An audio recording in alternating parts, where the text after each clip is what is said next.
Greed has poisoned men's souls, has barricaded the world with hate, has goose-stepped us into misery and bloodshed. We have developed speed, but we have shut ourselves in.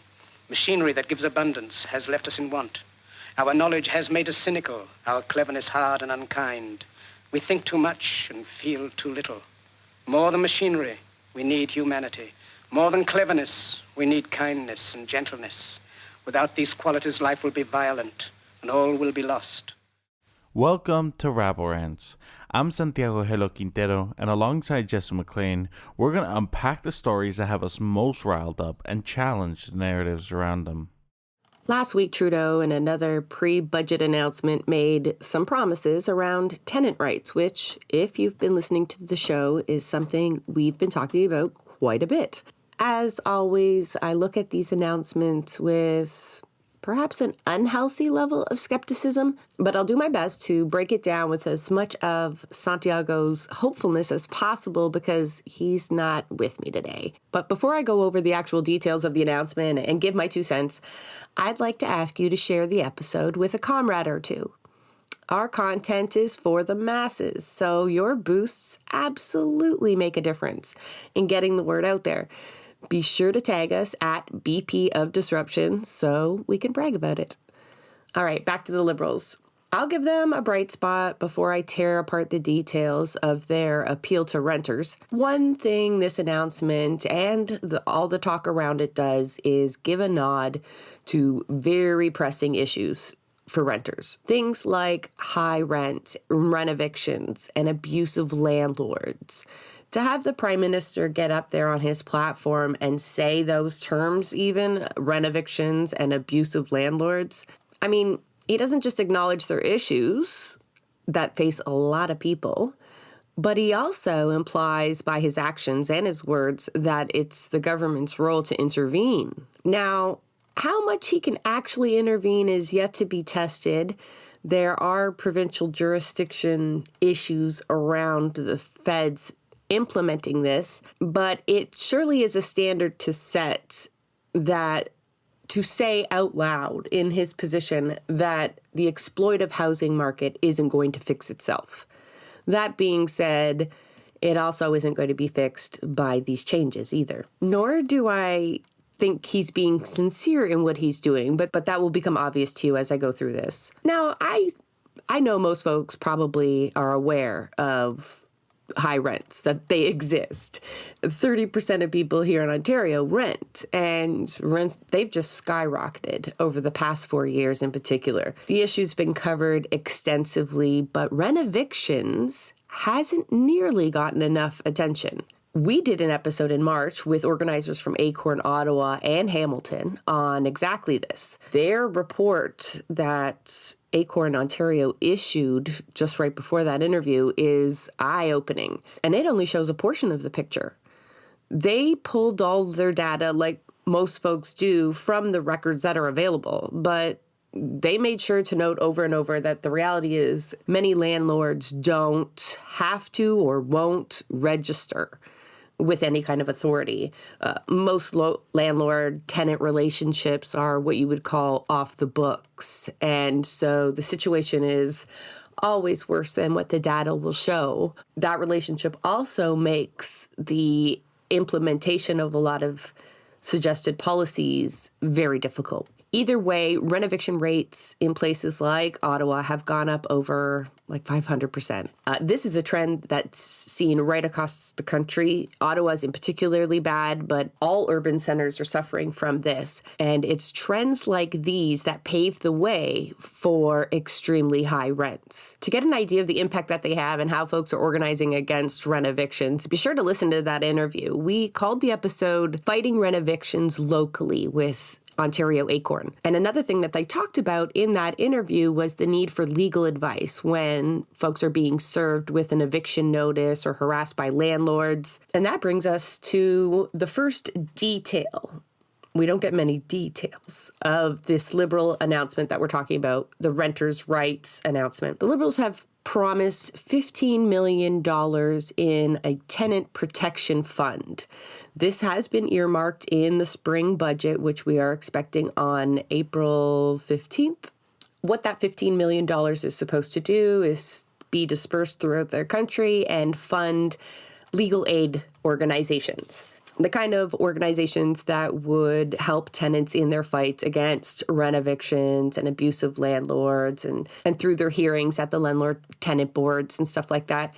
Rights aren't worth much if you can't defend them. All those rights that we have secured on paper in all of the charters and all of the legislation that has been passed, we can only protect them to the extent that we can challenge their violations in court. And as you know, this costs money, even for legal aid, even for pro bono lawyers. Like, they need to be funded in some sort of way. And as you can expect, their services are in high demand and in desperate need of funding. Folks fighting bad landlords typically can't afford lawyers. The same can't be said about their opponents. Many of these landlords aren't mom and pop operations. We debunked that in that episode with Ricardo Janjen, the tenant class. Many of those landlords are actually huge corporations, which makes going up in legal battles against them very difficult. More often than not, folks just walk away. They get evicted, and unless they're, organizing well. But even still, that $15 million isn't shit, is what I'm trying to say. This is $15 million. Again, it's across the entire country. And just to give you a picture of the deficit that exists within the legal aid, in 2019, the Ontario Premier, Doug Ford, cut $113 million from their funding of legal aid. That was like 30% of their funding. So they need a lot of money. Under austerity measures, these are one of the first services to go because they actually weaken our ability to fight back against the cuts and the violations of human rights that will occur because of those cuts. And so strategically, these services have been cut across Canada for some time. Sharing $15 million, I'm sure it's welcome. When you're desperate for crumbs, you will take anything people offer you, so it's not unwanted. But for them to stand up there and say that they're creating some sort of fund and it's groundbreaking, it's not at all. This is actually peanuts. But at least it's in the budget. That's more than you can say about the pharmacare. I'm sure that $50 million will be gobbled up quite quickly because these legal funds will surely be used trying to secure the next Liberal promise. We have no idea what it'll look like, but the Liberals are promising to craft a Canadian Renters' Bill of Rights. I love all these pre-budget announcements that totally lack any details, but we're all supposed to give them a lot of credibility for it. Either way, what we do know about it is it's supposed to create some sort of national standard lease agreement. I think, again, it's important to mention here that many landlords aren't registered with any kind of authority at the moment, right? Not the municipality, not the province. Some of them might be declaring it as income, but as you know, many will not be. It's not a group that has been, registered in a way that they can be held to the kind of standards that he's suggesting at the moment. So, and that's not even with the whole provincial jurisdiction problem. Even in jurisdictions where it is required for landlords to register or get some sort of accreditation, they will sidestep it, right? Just like bad bosses. And so I'm unsure exactly how a standardized lease agreement is going to help anyone. They don't really have any authority to have this be a binding lease agreement. They can't prevent people from making modifications to a lease agreement. I think they're really relying on people not understanding the details around a lot of these announcements. And so at face value, they seem like, okay, well, it's something, but it's not. What are they going to do? Decide on the best model for a lease agreement and upload a PDF to one of their websites? I'm not sure. But another thing that they want to add into this Bill of Rights is the requirement for landlords to disclose the rental history. How much did the person in that unit pay before you? I got to link Trudeau's video to the show notes here so you folks can see just how ridiculous he's approaching this point, how out of touch this man and his handlers are to think that people are able to negotiate with their landlords just simply because they knew how much the unit was going for before them. And this does nothing to address rent evictions, especially because the whole premise is like, hey, we upgraded the unit, and so now this is what it's worth. And also the market determines something's value. I know a lot of folks, again, it's one of these things that you're looking at it looks like it should be a good thing. It's something. It might be a tool. I don't think anyone's as naive as Trudeau in thinking that just because you know how much the unit might have been worth, that's some sort of ace up the sleeve. He's trying to play off that folks will be able to have leverage, or he's addressing some sort of power imbalance. And you can't bargain fairly with someone that controls the rental rates and access to all of these units. Anybody who's applied to rent anywhere will know that. Sure, by law, they can't discriminate against people who are on ODSP or who have multiple children or pets. But the reality is they do. They don't need to give a reason why you didn't get the apartment when the supply is what it's at. And so if there's a competition, they simply just get to pick their best fit. And it's not first come, first serve. There's no rules around it. So there's no negotiations that are able to take place. Jesus Christ, there's bidding wars going on for rental units. So there's the first person that tries to say to that landlord, oh yeah, well, I know this unit was worth $500 less last month, is off of the bidding war list. Like, they're not even going to be considered. They can even have many, many vacant units in a building, especially the larger buildings, and not be losing any money. But if they started to lower rents simply based on the negotiating skills of prospective renters, surely that would start a trend they don't want to start. So yes, that knowledge would be a good thing. You might feel validated in being angry and having to pay $700 more 2 years later. But I don't see that actually being able to lower our rents. This brings us to the last and my most objectionable detail of the announcement made by the Liberals last week in terms of renters' rights. Trudeau says our rent should count towards a whole lot more than just like the roof over our heads, I suppose. He thinks it should count towards things like our credit scores. All right. Now, credit scores are something that banks and other money lenders use to determine if you're worthy of a loan. This includes a mortgage, but also other things like car loans. And if you pay your rent on time, the Liberals are suggesting they want the bank to be able to reward you with a better credit score. And again, on the surface, this might sound great. The people in the credit score commercials certainly looked smug as hell when their credit scores were higher than that of their friends. But let's just take a closer look at this. I'm sure there's a lot of renters out there that aspire to be homeowners, but renters aren't being denied mortgages because of their credit scores. People can't afford their rent in record numbers right now, let alone being able to pay the down payment on a house and the costs that come with home ownership. This is on top of your mortgage. This affordability crisis has drained all of our bank accounts, which were, well, abysmal to start with, right? I don't care how good your credit score is. Have you seen the interest rates the Bank of Canada has set? The barrier to home ownership does not lay in the credit score system, okay? The credit score system sucks. I'm not going to unpack it all here. It reinforces racial economic inequality. It lacks any nuance, and it's simply there to punish the poorest more. And the way that Trudeau sold this announcement, this part of the announcement, he made it seem like, oh, well, people who pay mortgages, they get to better their credit scores. Well, those same people who are missing their mortgage payments will tell you that it also lowers their credit scores. People who rent apartments have other ways to raise their credit score if that's what they're worried about, if they can, right? This requires a lot of money either way. But he's trying to imply that people with mortgages all have really great credit scores, and we know that that's not the case.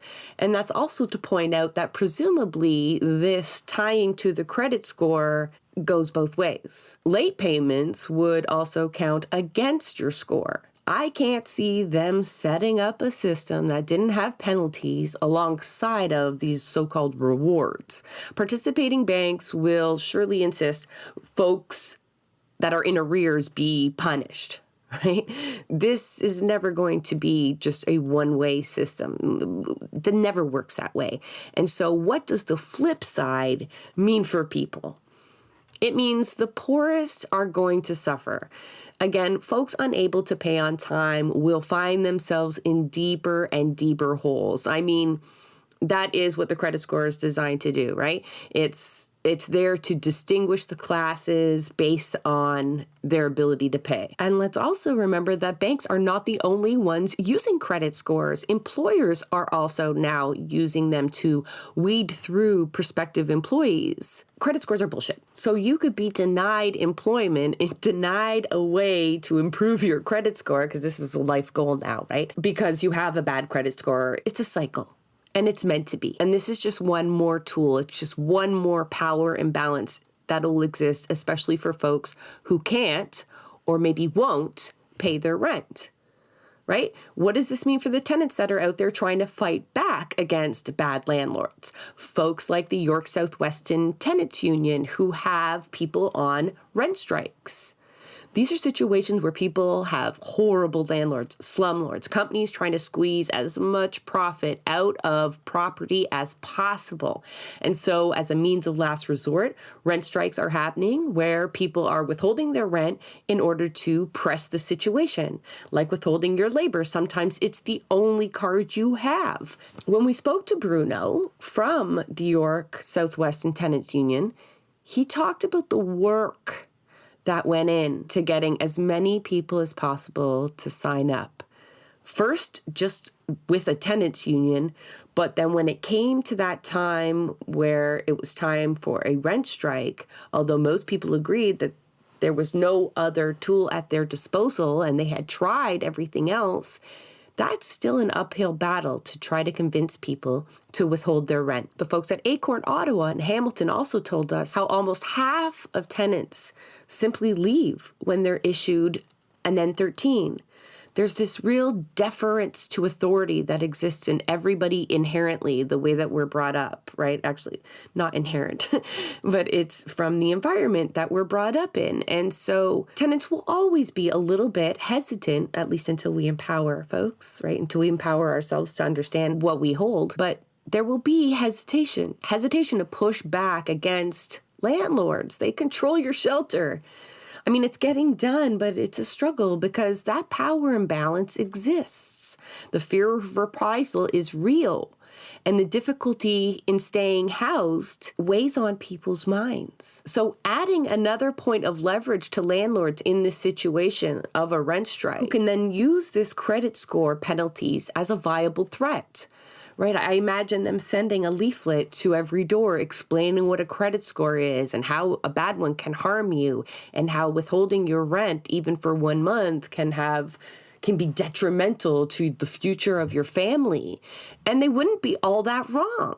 So I think of people who are waging rent strikes now across the country, the elites must have to respond to that. When we're advocating for tenant rights, like organizing rights, like the right to negotiate as a collective, we're getting policies that want to break tenants down into individuals and actually really hamper one of the only tools that they have. Now, I'll tell you, I went over this with Santiago, and he was much more hopeful here.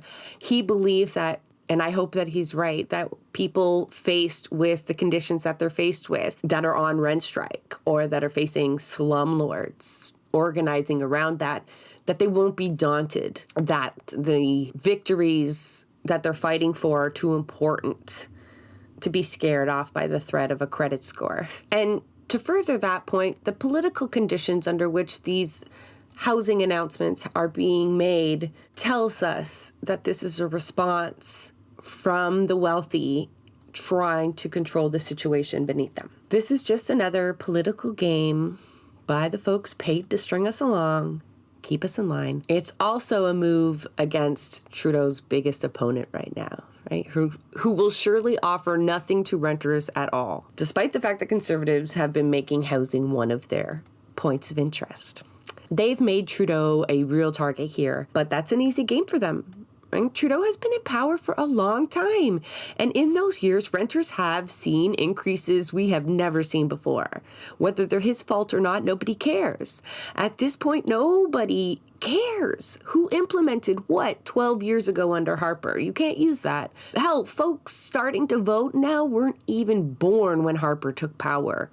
Playing the blame game here just isn't going to work. Young folks are particularly disillusioned, and those are the voters Trudeau is trying to appeal to here. The federal Liberals have been bleeding voters from the younger generations, and they have been losing them mostly to the Conservatives. They aren't hiding their approach to this at all. Not in the slightest. Their press release, the government said, this is about protecting renters, but this is also about generational fairness. Making sure millennials and Gen Z, who are most likely to rent, get a level playing field in the rental market. This inequality he's alluding to is based on the accumulation of wealth, especially property, land. That economic imbalance will continue to exist, which makes any type of these negotiations he refers to laughable. We're talking about a market where real estate investors are buying up 90% of the new units being built when they are built, and they're unaffordable to begin with. It's always this huge oversell by Liberals for all of their policies. And frankly, the NDP have called these half measures, and that critique, does, as usual, doesn't go far enough. But one of these things that the announcement is also in response to, in my opinion, is the leaked RCMP report. And it really doesn't tell us anything we haven't already been feeling, but I imagine it was a bit of a wake-up call for the elites in Ottawa. I mean, it was more than bleak, though, saying it explicitly says in there that folks under 35 won't likely ever own a home. And young people know this. They know this to be true.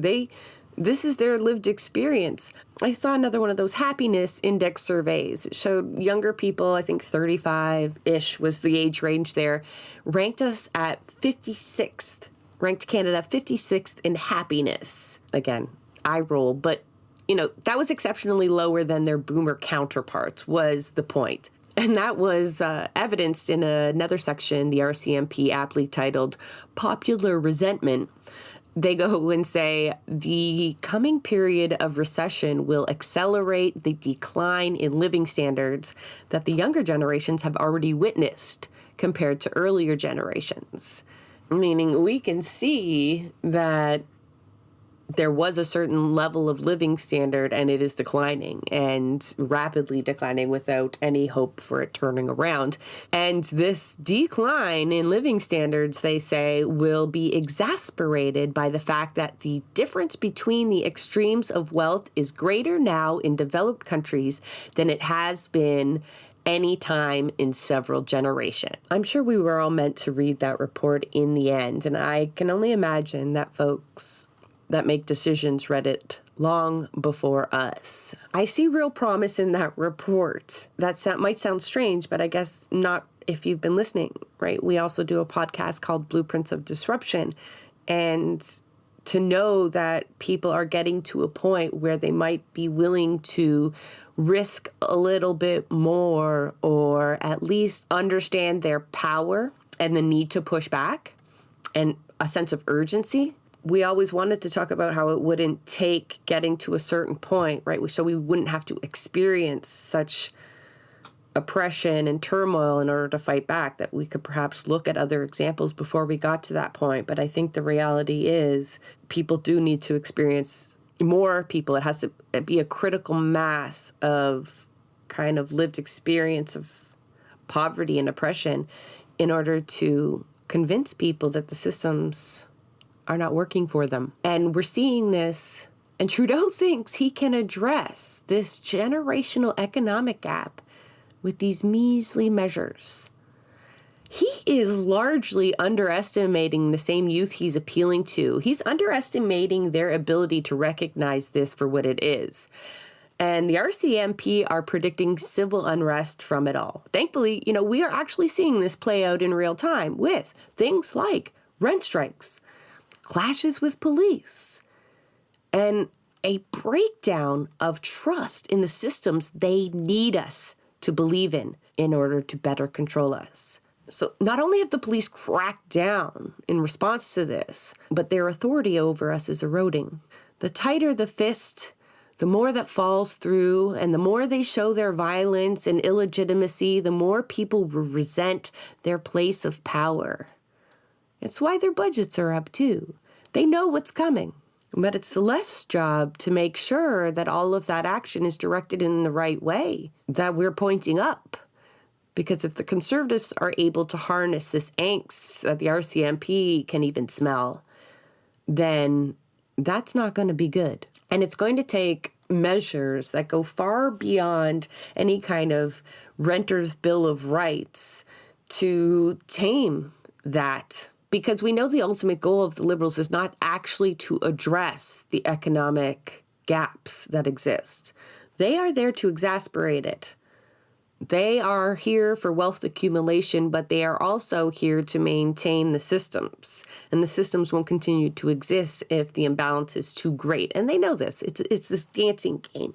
And so just like Keynesian politics, where some concessions are made and implementations are made by the capitalist class, but they're not really. They're not really. They usually chain us even more so. And that's exactly what this legislation aims to do. Much of it isn't even legislation yet. And so the Liberals, in true liberal fashion, package something up real pretty, and they're selling it to Canadians as a solution to their problems. In the end, the only way to properly secure tenant rights in the way that would address the power imbalance that exists, short of seizing the means of production and ending private property, is tenant organizing. That means organizations like the York Southwestern Tenants Union, like Acorn Canada. They have branches right across the country. I will link you to these people in the show notes, but this is not an exhaustive list. One, because I don't know everybody doing everything, and two, because you have not yet created the connections yet. This is a growing trend. More and more people are starting to build communities within their apartment buildings, within their streets, within the networks of buildings and units owned by the same corporation. So you may not have a tenant union in your building, but I bet the big company that owns your building has pissed off enough people that they've come together in some sort of capacity to push back. If they haven't, that's what you need to do. I've said it a few times. I'll say it again. I truly believe tenant and community organizing holds the key to the political revolution we need. Have a great day. That is a wrap on another episode of Blueprints of Disruption. Thank you for joining us. Also, a very big thank you to the producer of our show, Santiago Helu Quintero. Blueprints of Disruption is an independent production operated cooperatively. You can follow us on Twitter at BP of Disruption. If you'd like to help us continue disrupting the status quo, please share our content, and if you have the means, consider becoming a patron. Not only does our support come from the progressive community, so does our content. So reach out to us and let us know what or who we should be amplifying. So until next time, keep disrupting.